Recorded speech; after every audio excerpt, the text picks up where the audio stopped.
Ndugu zangu katika Kristo, tumsifu Yesu Kristo. Kristo, Mungu ni mwema kila wakati. Naomba tumshangilie Mungu kwa makofi na welele kwa Dominika hii ya leo. Dominika ya 11 ya mwaka A wa kanisa. Naomba kila mmoja amwambie Mungu asante kwa Dominika hii. Asante kwa Dominika hii.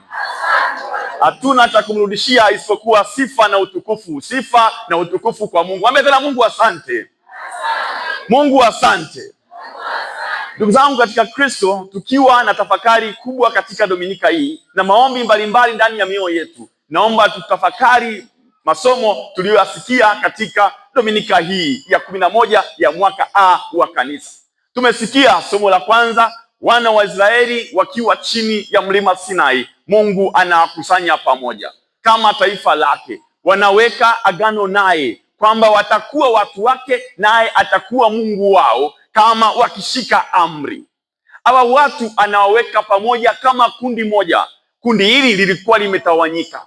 Naomba niwaambie ndugu zangu katika Kristo, mara nyingi Mungu alikuwa anaumia sana hawa watu wakitawanyika huku na huko. Ukasome kitabu cha nabii Yeremia ile sura ya 50 aya ya 6, au kisoma kitabu cha nabii Ezekiel ile sura ya 34 aya ya 5.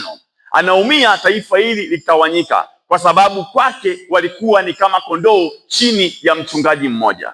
Hawa watu walikuwa ni mavuno yale aliyowavuna kutoka kule katika nchi ya Misri. Kwa hiyo aliwapenda sana. Tumesikia vile vile katika somo la Injili, Kristo akiona huruma, akitazama watu wake na anawaona wametawanyika, wanaumia kama kondoo wasio na wachungaji, anawaonea huruma. Ndugu zangu, tukiwa na picha hiyo, ndio maana wazo kuu katika Dominika hii, mwambie jirani yako, mavuno ni mengi. Mavuno ni mengi, lakini watendakazi ni wachache. Mavuno ni mengi, watendakazi ni wachache. Na hapa ndugu zangu katika Kristo, kwa sababu tumesikia Injili vizuri, tutajaribu kuangalia kwa namna ya pekee mawazo madogo mangapi? Mawili. La kwanza, mwambie jirani yako, tazama kama Bwana wa mavuno. Tazama kama Bwana wa mavuno. Yesu Kristo anasema mavuno ni mengi, watendakazi ni wachache. Mwombeni Bwana wa mavuno apeleke watendakazi katika shamba lake. Maana yake Mungu mwenyewe ndiye Bwana wa nini? Wa mavuno. Aliwavuna wana wa Israeli. Kristo ametuvuna sisi kwa damu yake, kama tulivyosikia katika somo la pili waraka Mtume Paulo kwa Warumi. Sisi ni mavuno ya Kristo. Ni mavuno si kwa kitu kingine isipokuwa kwa damu yake ya thamani kubwa sana. Ndugu zangu, naomba niwaambie hivi. Nimesema tazama kama Bwana wa nini? Wa mavuno.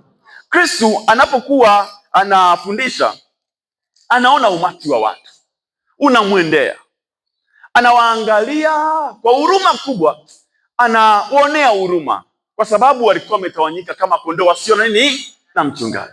Hebu pata picha, mimi na wewe huwa ni wafugaji. Kondoo asiye na mchungaji hana mwelekeo, ajui pa kwenda, ajui aelekee wapi, ajui afanye nini, ajui atende nini. Maana yake yupo tu. Kondoo asiyekuwa na mchungaji anaweza akavamiwa au kujeruhiwa kwa wakati wowote na chochote kile. Maana yake yupo tu. Inaumiza sana na inasikitisha. Mara nyingi hata sisi tukiwaambia watoto wetu wachunge, tunawaambia kuweni makini sana, angalieni sana, msiwaache ng'ombe au kondoo au mbuzi pekee yao, kwa sababu wakibaki peke yao watakuwa wako free kwa ajili ya kujeruhiwa na chochote kile. Ndicho Kristo anachoona watu wake, lakini anavyoangalia hao watu anawaonea huruma, anasema mavuno ni mengi, watendakazi ni wachache. Naomba tuelewe hivi. Kristo anapotuangalia leo wakati fulani, anatuona muda mwingine ni kama kondoo wasio na wachungaji. Anaona wakati fulani tumeumizwa sana, tumejeruhiwa sana, tumeumia sana, tuna huzuni sana, tunalia sana, ni kama kondoo wasio na nini? Na mchungaji. Ili mwelewe, naomba niwaambie, kuna watu sasa hivi ni kama kondoo wasio na wachungaji katika kanisa. Yaani wao ukiwaambia habari za kanisani wanasema hapana. Kwa nini? Kwa sababu wamejeruhiwa. Wamefanya nini? Wamejeruhiwa. Hawa watu yawezekana walikuwa na shida kanisani, walikuwa wanahitaji kanisani, lakini walipoenda walifanywa ndivyo sivyo, au hawakufanyiwa vile walivyotarajia wafanyiwe. Mnafahamu, si ndio? Wakati fulani unapata msiba, unasema ndugu yangu naomba tumzike. Unafika unaambiwa ndugu zako hata zikwa kwa sababu 1, 2, 3. Kibinadamu inaumiza. Kibinadamu inafanya nini? Inaumiza. Wengine wanakata tamaa kabisa, anasema mimi kuanzia leo kanisani siendi tena. Anakata tamaa. Alitaka mtoto wake abatizwe kwa sababu moja au nyingine, alitaka afunge ndoa, alitaka afanye kitu, yani alitaka huduma kanisani, lakini imeshindikana kwa sababu amewekewa kigezo 1, 2, 3, vigezo vingine ambavyo viko nje ya uwezo wake. Hivyo anajeruhiwa ndani, anasema mimi kanisani siendi tena. Ametawanyika, ameumizwa. Kristo anaona, Kristo anatazama, Kristo anaelewa kwamba kuna watu wanaumizwa pia. Wengine hata jumuiya hawasali tena kwa sababu hawahisi kama ni sehemu ya jumuiya. Amejitoa sana kwenye jumuiya, amesali sana, lakini pale alipohitaji hiyo jumuiya kwa ajili ya maisha yake au mahitaji yake, walimtupilia mbali, hawakumwangalia tena. Akakata tamaa, akasema mimi jumuiya siendi tena. Amekuwa kama kondoo asiye na nini? Na mchungaji. Kristo anaona, Kristo anaangalia hiki kitu. Kuna wengine nitawaeleza ndugu zangu katika Kristo. Kuna wengine hata shughuli za kijamii tu hawashiriki tena. Unanielewa? Kuwe kuna msiba, kuwe kuna sherehe, kuwe kuna chochote, ashiriki nini tena, kwa sababu alijitoa, amepambana sana, lakini wakati anahitaji hiyo jamii kwa ajili yake, jamii ilimweka wapi? Kando. Akasema kuanzia leo mimi na hii jamii basi. Amekaa tu, akisikia habari za msiba sawa, akisikia sherehe sawa, yeye ashiriki. Amejitoa kabisa, anatembea peke yake, anaenda peke yake. Ni jambo la kawaida kabisa. Nitawaeleza tena kitu kingine zaidi ili muweze kuelewa. Kuna watu wanaishi kama kondoo wasio na nini? Na mchungaji. Naomba nizidi kuwaeleza. Kuna wengine hata wakisikia habari za mahusiano ambayo atajenga ndoa wanaumia tu. Wanasema wewe endelea tu. Unaelewa? Wanasema wewe endelea kwa sababu walijitoa kwa upendo mkubwa sana kwa watu waliowaamini. Walitoa maisha yao wakiamini haya mahusiano yataelekea mbali zaidi, yatakuwa na manufaa, yatawaponya, lakini hayo mahusiano yamekuwa mwiba katika safari yao ya nini? Ya maisha. Wakisikia kupenda, wakisikia neno na kupenda, wanasema acha ujinga wako, acha utaila wako, kwa sababu unachokiongea nimekisikia mara nyingi, lakini hakina manufaa na hakina matunda kwangu, nenda huko. Wamekuwa kama kondoo wasio na nini? Na mchungaji. Mahusiano yamewaumiza, yamewajeruhi, hawataki tena kusikia habari hizo. Kristo anaona, Kristo anasikia vilio vyao na anaona huzuni zao. Kama hii haitoshi, naomba niwaeleze tena. Kuna wengine wameingia katika ndoa, japo wanaishi unawaona ni mke na mume, lakini ndani mwao ni kama kondoo wasio na nini? Mchungaji. Wanaishi kama mataruma ya reli, wanaelekea njia moja, lakini hawako pamoja.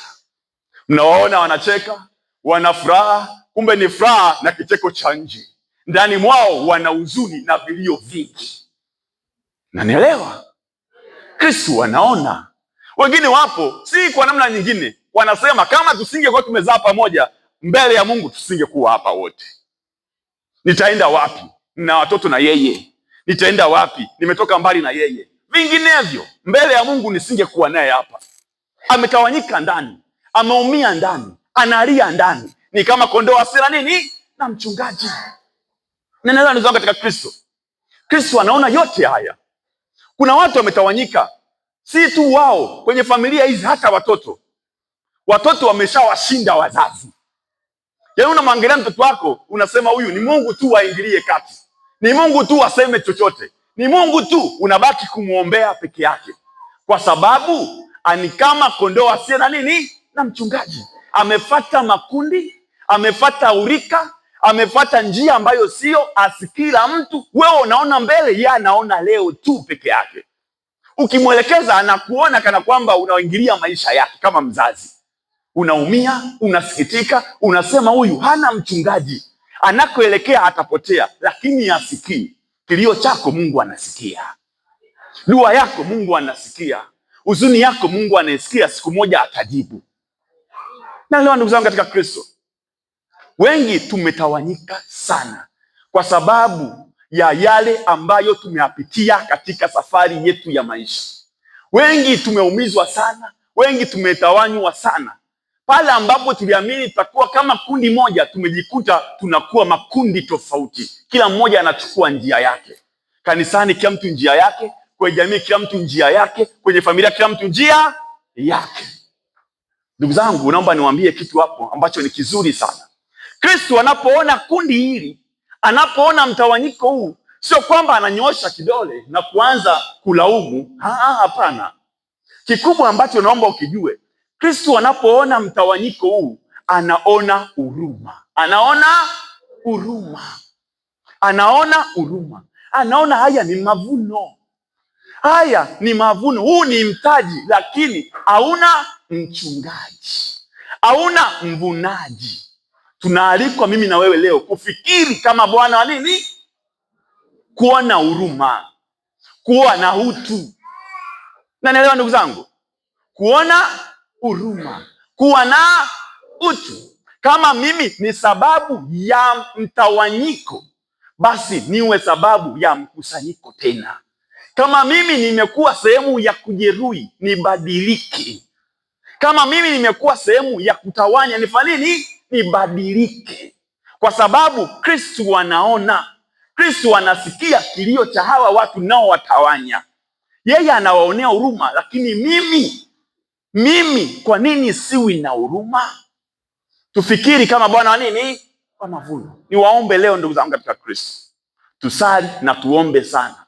Tusiwe sababu ya kilio, machozi katika maisha ya watu wengine. Waliingia katika mahusiano wakiamini kwamba mahusiano haya yataenda vizuri. Usiwe sababu ya mtawanyiko. Mapema kabisa nikuombe. Waliingia katika ndoa wakiamini watakaa pamoja hivi. Usiwe sababu hata kidogo ya kujeruhi na kufanya wakatawanyika au kujuta hata siku moja. Kuna wengine waliingia katika biashara, tutafanya biashara pamoja, tutaenda pamoja, lakini walichokikuta ni tofauti. Kama wewe ni chanzo hicho, omba leo mbele ya Mungu mabadiliko makubwa sana. Akili yako, maisha yako yafikiri kama Bwana wa nini? Wa mavuno. Mwambie nako, fikiri kama Bwana wa mavuno. Fikiri kama Bwana wa mavuno. Nawe ni kuombe uelewe Bwana wa mavuno anaona yote. Hilo ni wazo la nini? La kwanza dogo. La pili, mwambie jirani yako, jifunze teolojia ya mavuno. Jifunze teolojia ya mavuno. Teolojia ya mavuno ni nini? Ni uelewa fulani au ujuzi juu ya nini? Ya mavuno. Ukisikia mavuno, kitu gani kinakuja kichwani mwako ambacho kikusaidie katika safari yako ya maisha? Unanielewa? Kitu gani ambacho kinakuja kichwani mwako ambacho kikusaidie katika safari yako ya maisha? La kwanza, nitawapa vipengele vidogo viwili tu vya haraka haraka. Viwili tu. Teolojia ya nini? Ya mavuno. Mavuno, mwambie jirani yako, mavuno ni matokeo. Mavuno ni matokeo.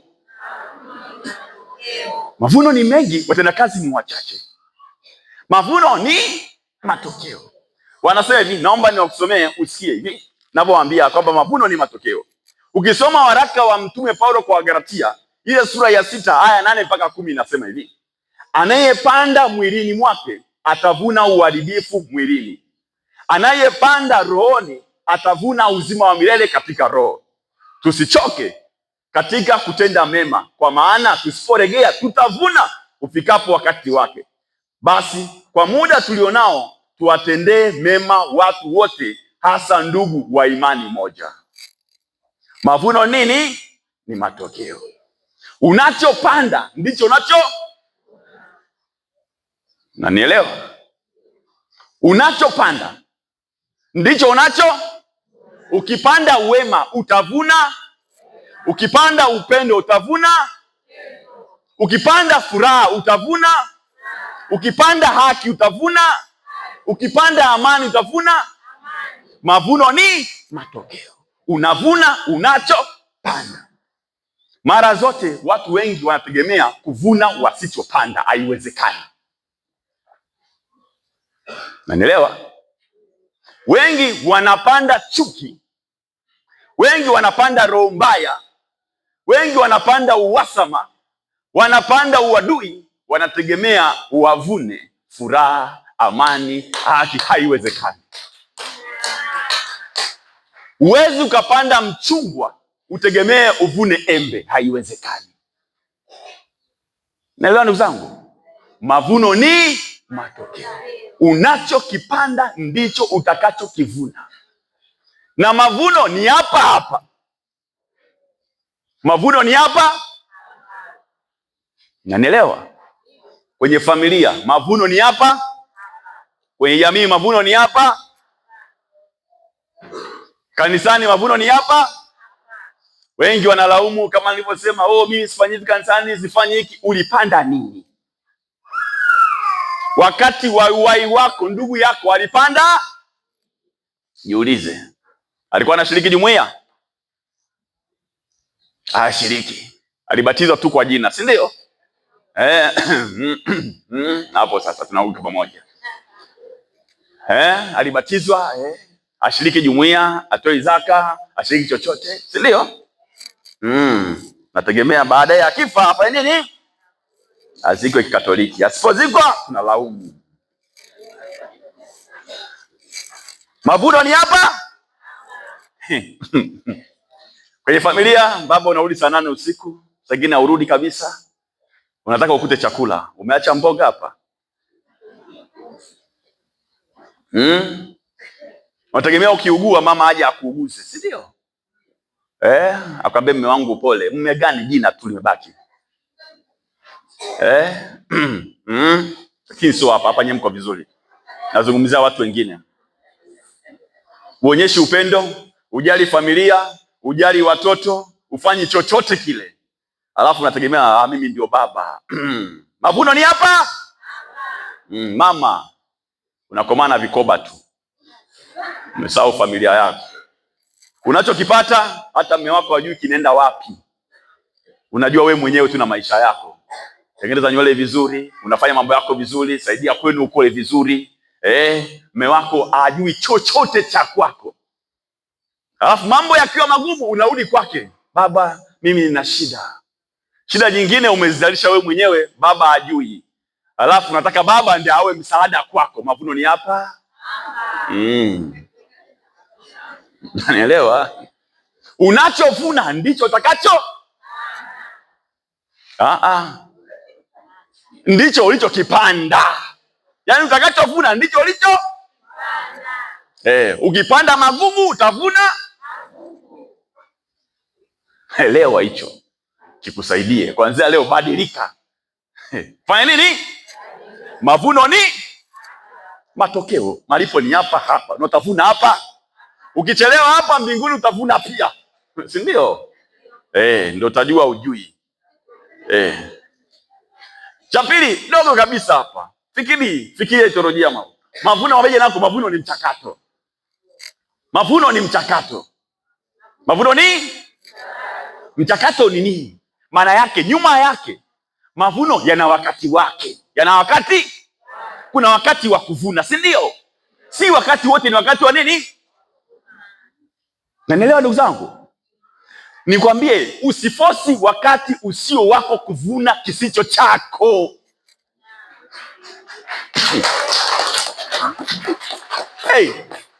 Wala usikate tamaa, usiwe na wasiwasi, wala usifadhaike, kwa sababu wakati wako utafika na utavuna kilicho chako. Wakati wa mwenzako wa kuvuna ukifika, mwache avune, si wakati wako. Sawa, tunaelewana? Kama uelewi kasome Injili ya Yohane sura ya 4 aya ya 35 mpaka 38. Utaelewa vizuri kabisa. Unaweza ukaumia, ukapata wivu, ukasononeka. Hapana, huu ni wakati wake wa kuvuna. Mimi Mungu wakati wangu utafika na mimi nitafanya nini? Nitavuna. Mavuno ni mchakato, na mchakato huu una wakati wake. Na kidogo cha pili, anayepanga mavuno ni Mungu mwenyewe. Anayepanga ukubwa wa mavuno ni Mungu. Ukisoma habari za mpanzi, mbegu zote zilianguka katika udongo mzuri, lakini nyingine 30, nyingine 60, nyingine 100. Kila mmoja kwa kadiri Mungu alivyojalia. Hivyo ukubwa wa mavuno unategemea na kudra za Mwenyezi Mungu mwenyewe. Usilinganishe ukubwa wako wa mavuno na ukubwa wa mtu mwingine. Kila mtu Mungu anampa kadri ya mapenzi yake. Elewana hapo. La mwisho ambalo mlielewe zuri, ni Mungu mwenyewe anayesema anapeleka watu kufanya nini? Wa kuvuna. Ni Mungu mwenyewe anayepeleka watu kufanya nini? Kuvuna.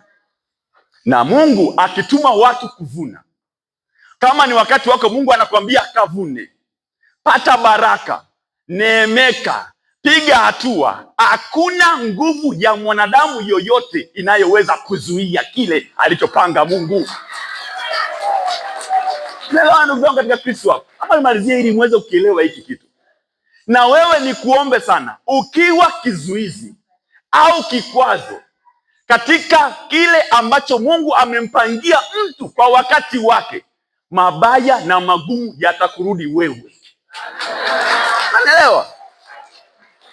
Na Mungu akishasema huyu nambariki, ni wakati wake wa kuvuna, acha avune, acha awe na furaha, acha afanikiwe, acha mkono wake uonekane, naye amtukuze Mungu sasa na hata milele. Amina. Tumsifu Yesu Kristo.